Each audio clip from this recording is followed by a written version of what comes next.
কুসুমপুর গ্রামে বসবাস করত মিচকে শিয়াল ও তার পরিবার। গ্রামের রাস্তায় রাস্তায় ঝালমুড়ি বিক্রি করে বেড়াতো সে। ঠেলাগাড়ি নিয়ে সারাদিন ঘুরেও কোনো বেচা কিনা নেই। অন্যদিকে মহাজন প্রতিদিন এসে ধারের টাকা চেয়ে তাগাদা দেয়। প্রতিদিনের মতো আজকেও বেচা কিনা করে বাড়ি ফিরলো খালি হাত। কি গো, আজকে কোনো বেচা কিনা করতে পারলে? না, একটা টাকাও বেচা কিনা হলো না গো, একটা টাকাও বেচা কিনা হলো না, আমদানিও হলো না। কপাল আমার। এই কি বলছো? ঘরে তো কোনো দানা পানি নেই, তার মধ্যে বাচ্চা কাচ্চা না খেয়ে আছে, তারা আবার বায়না করছে ঈদের মার্কেট করবে। আমি ওদেরকে এখন কিভাবে বোঝাবো? চারিদিকে যেভাবে ঋণ করে রেখেছো, মহাজন প্রতিদিন বাসায় এসে হামলা করে। মহাজন আজ বলে গিয়েছে কালকের মধ্যে টাকা পরিশোধ করতে না পারলে বাড়ি থেকে বের করে দিবে।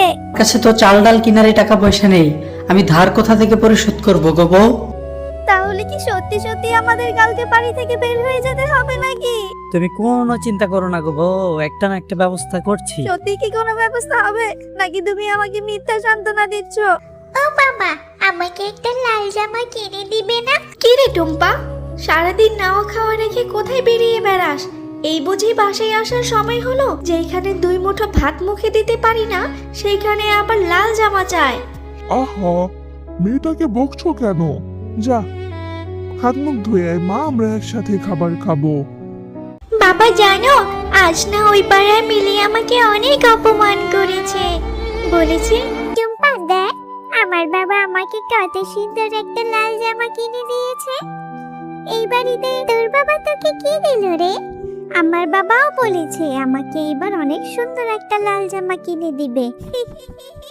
আসলে রে, তোর বাবা কি তোকে ঝালমুড়ি বিক্রি করে লাল জামা কিনে দেবে নাকি? তোর বাবা তো তোকে একজোড়া জুতোই কিনে দিতে পারে না, সে নাকি আবার লাল জামা কিনে দিবে। থাক মা, তুই মন খারাপ করিস না, আমি তোকে অবশ্যই একটা লাল জামা কিনে দিব। এখন যা, ঘুমিয়ে পড়। মেয়েকে তো সান্ত্বনা দিয়ে ঘুম পাড়ালে, কিন্তু কালকে মহাজনকে কি দিয়ে সান্ত্বনা দিবে? জানি না গো। আজকের মতো এই ঘরটাতে শুয়ে নাও, কালকে তো আমাদের রাস্তায় রাস্তায় থাকতে হবে। জানো, মাঝে মাঝে না চিন্তা করি, ইস আমাদের যদি একটা টাকার গাছ থাকতো, কতই না ভালো হতো। গাছটা ঝাঁকা দিলেই টপ টপ করে টাকা পড়তো, কি যে আনন্দ হতো। হ্যাঁ গো, এইসব চিন্তা করতেও ভালো লাগে। আচ্ছা যাও। বাড়িতে কেউ আছে? বাড়িতে কেউ আছে গো? মা গো, 2 দিন যাবত পেটে কোনো দানা পানি নেই, আমাকে কিছু খেতে দেবে মা? বুড়িমা, ঘরে তো তেমন কিছু নেই গো, রাতের একটু ভাত আছে পানি দেওয়া, সেটা খাবে? দে মা। এই নাও বুড়িমা। তৃপ্তি পেলাম। কি রে মা, তোর মুখটা এমন বিষণ্ণ দেখাচ্ছে কেন? তারপর শেফা শিয়ালিনী তার দুঃখের সব কথা খুলে বলল। তো আজই তোর এই বাড়িতে শেষ দিন, তাই না? আহারে, আচ্ছা আমার কাছে একটা টাকা আছে, এটা নে রে মা। এই একটা টাকা নিয়ে আমি কি করবো গো বুড়িমা? এই টাকাটা তোর মেয়েকে বলবি মাটিতে পুঁতে দেওয়ার জন্য, তারপর সেইখানে একটু একটু পানি দিবি। টাকা আবার মাটিতে পুঁতবো? কি বলছো গো, টাকা কি মাটিতে পুঁতে নাকি? হ্যাঁ, করেই দেখিস না। গেলাম রে, উপরওয়ালা তোদের ভালো করুক। এই কথা বলে বুড়ো শিয়ালিনী সেইখান থেকে বিদায় নেয়। টুম্পা, এদিকে আয় তো মা, এই টাকাটা মাটিতে পুঁতে দে তো। দিয়েছি। যা, এবার একটু পানি নিয়ে আয় তো মা। টুম্পা যখনই টাকাটিতে পানি দিতে লাগলো, ঠিক তখনই সেইখান থেকে একটি গাছ বেরিয়ে আসলো। আরে আরে আরে আরে, এটা কি হচ্ছে? কই গো, দেখে যাও দেখে যাও।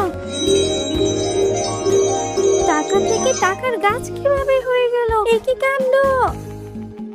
একে কাণ্ড, উঠোনে এই গাছ কোথা থেকে এলো? এগুলো কি সত্যিকারের টাকা? আমি জাদুর টাকার গাছ। এই গাছের টাকা কোনোদিন শেষ হবে না। তোমাদের যখনই টাকার প্রয়োজন হবে তোমরা গাছে পানি দিবে, সাথে সাথে এই গাছ থেকে তোমরা তোমাদের প্রয়োজন মতো টাকা পেয়ে যাবে। এ বাবা, গাছ দেখি আবার কথা বলে। যাক বাবা, এতদিনে তাহলে আমাদের মনে হয় অভাব শেষ হয়ে গেল। হ্যাঁ গো, এতদিন এই সৃষ্টিকর্তা আমাদের দিকে মুখ ফিরে চাইলেন। হ্যাঁ হ্যাঁ, যাও যাও, আর দেরি করো না, মহাজনের টাকাটা পরিশোধ করে আসো। তা না হলে ওই দুষ্টু মহাজন যে কোনো সময় বাড়িতে চলে আসবে। এই যাই। মহাজন সাহেব, বাড়ি আছেন? মহাজন সাহেব। কি রে, এই সকাল সকাল তুই আমার বাড়িতে কি করিস? আমি তো একটু পরেই যেতাম তোর বাড়ির দখল নিতে। তার যেতে হবে না আপনাকে মহাজন সাহেব, এই নিন আপনার ধার। আমি আপনার ধার পরিশোধ করতে এলাম। এই যে নিন। উটুলোক শেয়াল একদিনে এত টাকা কোথায় পেল? টাকার গাছ পাওয়ার পর শিয়ালের পরিবারের জীবনের অভাব দূর হয়ে গেল। একটা একটা করে তাদের স্বপ্ন পূরণ হতে লাগলো। কিন্তু একদিন এই ফকিন্নিগুলো এত টাকা কোথায় পেল? আমাকে তো এটা অবশ্যই জানতে হবে। যাক, এতদিনে আমাদের স্বপ্ন পূরণ হলো। মেয়েটাকে ভালো মন্দ খাওয়াতে পারছি, ঠিকভাবে চলতে পারছি, এটাই তো স্বপ্ন ছিল। ভাগ্যে সেদিন বুড়িমা এসে সোনার টাকাটা দিয়েছিল আর বলেছিল এটা মাটিতে পুঁতে দিতে আর গাছটাতে পানি দিতে, তারপরেই তো জাদু হলো। তা না হলে তো এই জাদুর গাছটা পেতামই না। ও আচ্ছা, এই তোদের বড়লোক হওয়ার কৌশল। তোদের এই গাছের সমস্ত টাকা আজ আমি নিয়ে যাব। এখন আমি এই গাছে পানি দিয়ে গাছের সব টাকা নিয়ে যাব। এই ফকিন্নিগুলোকে এবার উচিত শিক্ষা দিব। কি অদ্ভুত, পানি দেওয়ার পর দেখি গাছ ভর্তি টাকা ধরে গেল। আরে আরে, এই দেখি টাকার বৃষ্টি। হা হা হা হা হা, এই সব টাকা নিয়ে আমি এখন চম্পট দিব। প্রতিদিন রাতে এইভাবে এসে গাছের সব টাকা নিয়ে যাব।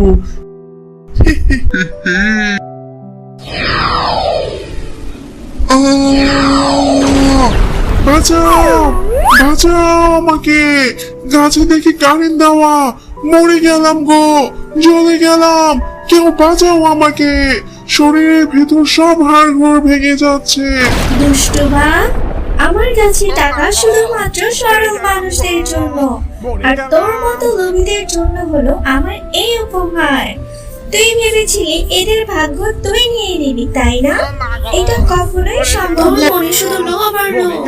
এই গ্রামের পশু পাখিদের উপর তুই অনেক অত্যাচার করিস, তুই সকলের বাড়ি ঘর কেড়ে নিস। দুষ্টু বাঘ, তোকে সাজা দেওয়ার জন্যই আমি এসেছি। আমি জানতাম ভাগ্যক্রমে তুই এখানে ঠিকই আসবি। এই হলো তোর প্রাপ্য সাজা। বাকিটা জীবন এখন এইভাবেই কাটিয়ে দে।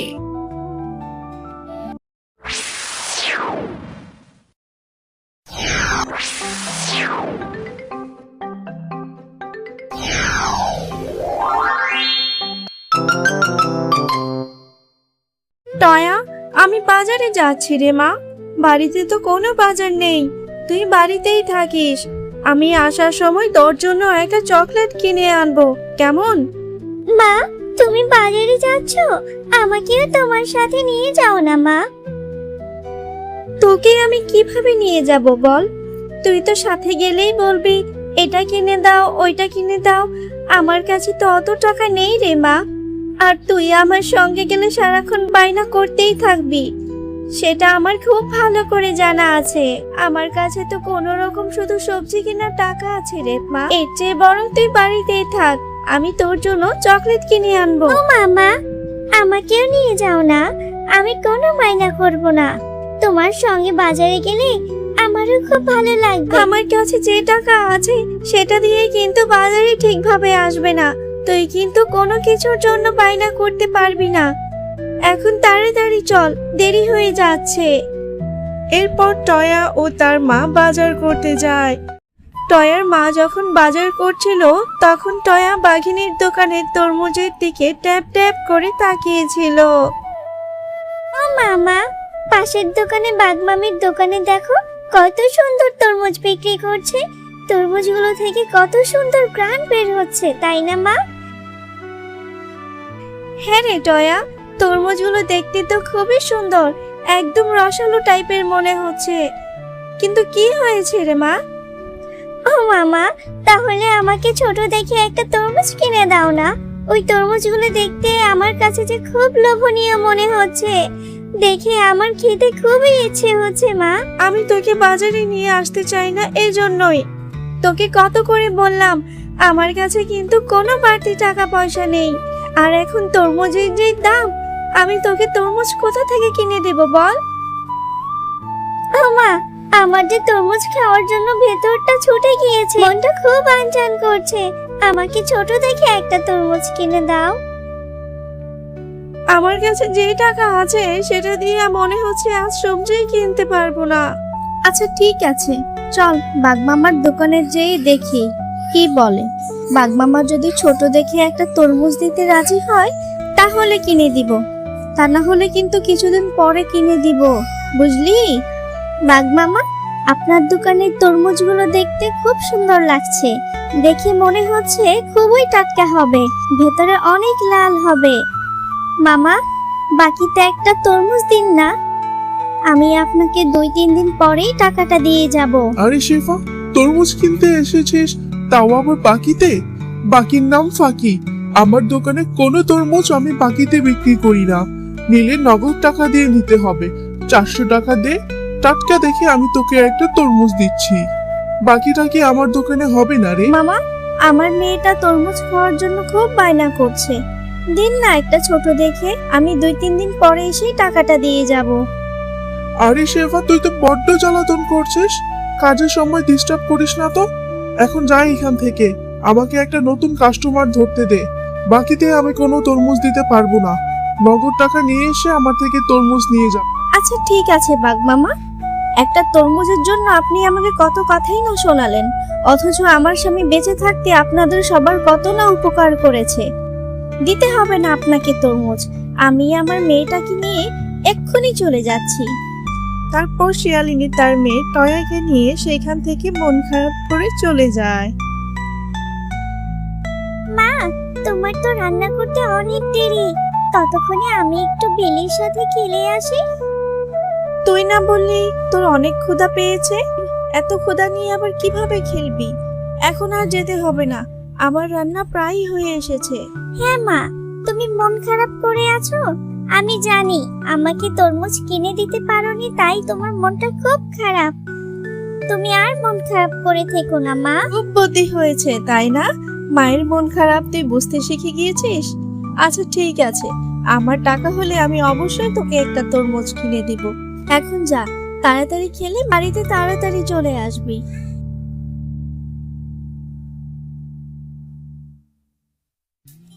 বেলি, এই বেলি, আজ তুই মাঠে খেলতে যাসনি কেন রে? তাড়াতাড়ি চল, আমরা মাঠে খেলা করে আসি। না রে টয়া, আমি এখন তোর সাথে খেলতে যেতে পারবো না। আমার মাঝে আমাদের বাড়ির পেছনের জমি থেকে তরমুজ ওঠাচ্ছে। আমার মা আমাকে বলেছে মায়ের সাথে সাহায্য করতে। এখন আমি আমার মায়ের সঙ্গে তরমুজ ওঠাবো। বেলি, তোর মায়ের সাথে তোদের তরমুজ বাগান থেকে তরমুজ ওঠাতে যাচ্ছিস? আমাকেও তোর সঙ্গে নিয়ে জানা, আমি তোর সঙ্গে তোর মাকে তরমুজ ওঠাতে সাহায্য করব। তার বিনিময়ে তোর মা যদি আমাকে একটা ছোট তরমুজও দেয়, সেটা আমি খুব তৃপ্তি করে খাবো রে। আচ্ছা, তাহলে তুইও আমার সঙ্গে চল।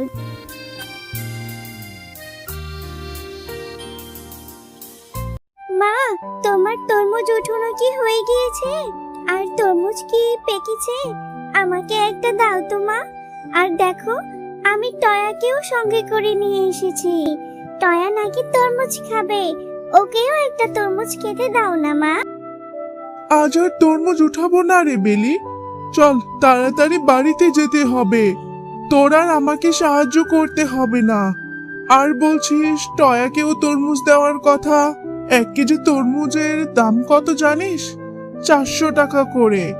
টয়াকে আমি ফ্রিতে কেন তরমুজ দিতে যাব বলতো? কাকিমা, তোমাদের তরমুজ বাগানে তো অনেক তরমুজ হয়েছে, সেখান থেকে না হয় আমাকে একটা তরমুজ খেতে দাও। তোদের মতো ফকির মিসকিন নিয়ে আর পারি না। আমার মেয়েটাকে ভুলিয়ে ভালিয়ে ঠিকই নিয়ে চলে এসেছিস তরমুজ খাওয়ার জন্য। আমি তোকে ফ্রিতে তরমুজ দিতে পারবো না, যা এখান থেকে। মা, আমাদের জমিতে তো অনেক তরমুজ হয়েছে, আর তুমি টয়ার সাথে এমন করে কথা বলছো কেন মা? ওরা তো অনেক গরিব, ওদের তো তরমুজ কেনার মতো সামর্থ্য নেই। আমাদের এখান থেকে একটা তরমুজ দাও না মা। আচ্ছা ঠিক আছে রে মা, তুই যেহেতু এত করে বলছিস, তাহলে ওকে আমি কিভাবে ফিরিয়ে দেই? এই টয়া, এই দেখ, ওই ঝুড়ির পাশে কিছু তরমুজ রয়েছে, সেইখান থেকে একটা তরমুজ নিয়ে যা। সেটা কেটে দেখবি কিছু অংশ ভালো আছে আর কিছু অংশ পচা। ভালো অংশটুকু খেয়ে পচা অংশটুকু ফেলে দিস, কেমন? ঠিক আছে কাকিমা, আমি তরমুজটা নিয়ে বাড়িতে চলে যাচ্ছি। এরপর সেইখান থেকে যদি ভালো কোনো অংশ পাই, সেটা আমি খুব তৃপ্তি করে খাবো। এরপর টয়া সেই পচা তরমুজটা নিয়ে তাদের বাড়িতে চলে যায়। ওমা, দেখো প্রাণীর মা আমাকে কত বড় একটা তরমুজ দিয়েছে। ওদের তরমুজের জমিতে অনেক তরমুজ হয়েছে। কাকিমা বলেছে এই তরমুজের উপরের অংশটুকু নাকি পচা আর নিচের অংশটুকু নাকি ভালো আছে। মা, আমাকে তরমুজটা কেটে দাও না, আমি বসে বসে খাবো। আমি সেই কখন থেকে তোর জন্য খাবার সামনে নিয়ে বসে আছি, আর বাঘিনী ভাবে তোকে একটা পচা তরমুজ ধরিয়ে দিল, আর তুই কিনা সেটা নাচতে নাচতে নিয়ে আসলি। মা, এই তরমুজটা তো পুরোপুরি পচা না, এটা কাটলে এখান থেকে কিছু অংশ ভালো বের হতে পারে। মা, তুমি আমাকে তরমুজটা কেটে সেখান থেকে ভালো অংশটুকু দাও না, আমি মন ভরে খাবো। টয়া, এত যে ধরিস না রে মা, এই পচা তরমুজ খেলে তোর পেটে সমস্যা হবে, আর সমস্যা হলে তোর খুব কষ্ট হবে, আর তারপর ডক্টর ইনজেকশন দিবে। তুই চিন্তা করিস না রে মা, আমার কাছে টাকা হলে আমি তোকে অনেক বড় দেখে একটা তরমুজ কিনে দিব। তুই এখন এটা ফেলে দে আয় মা। আচ্ছা ঠিক আছে মা, আমি এখনই আমাদের বাড়ির সামনে এটা ফেলে দিয়ে আসছি।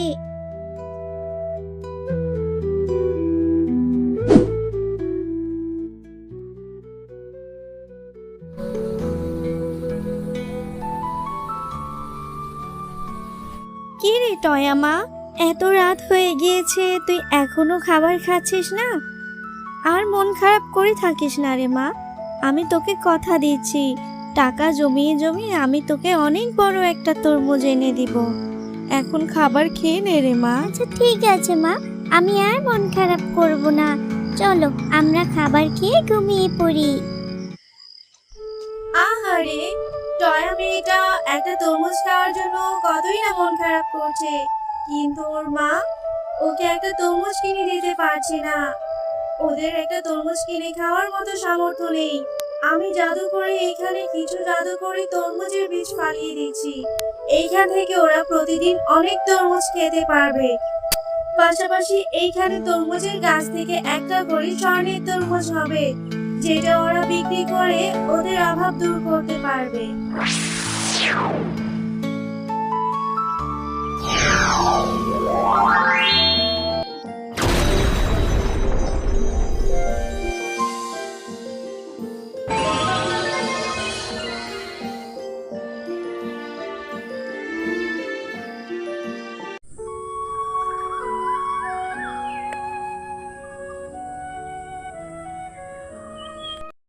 মা, দেখেছো আমাদের লাউ পুকুরে কতগুলো তরমুজ হয়েছে?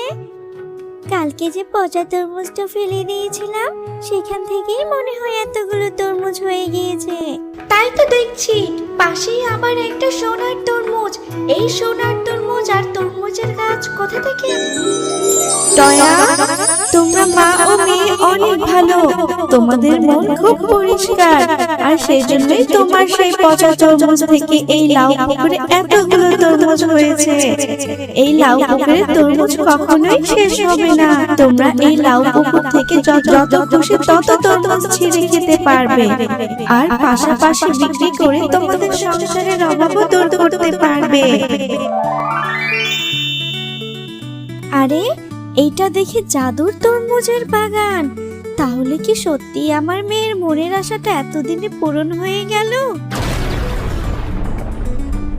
ছোট্ট বন্ধুরা, আমার এই গল্পটি তোমাদের কেমন লেগেছে অবশ্যই জানাবে। আর পাশে থাকা সাবস্ক্রাইব বাটনে প্রেস করে আমার সাথেই থাকবে। আজকের মতো টাটা।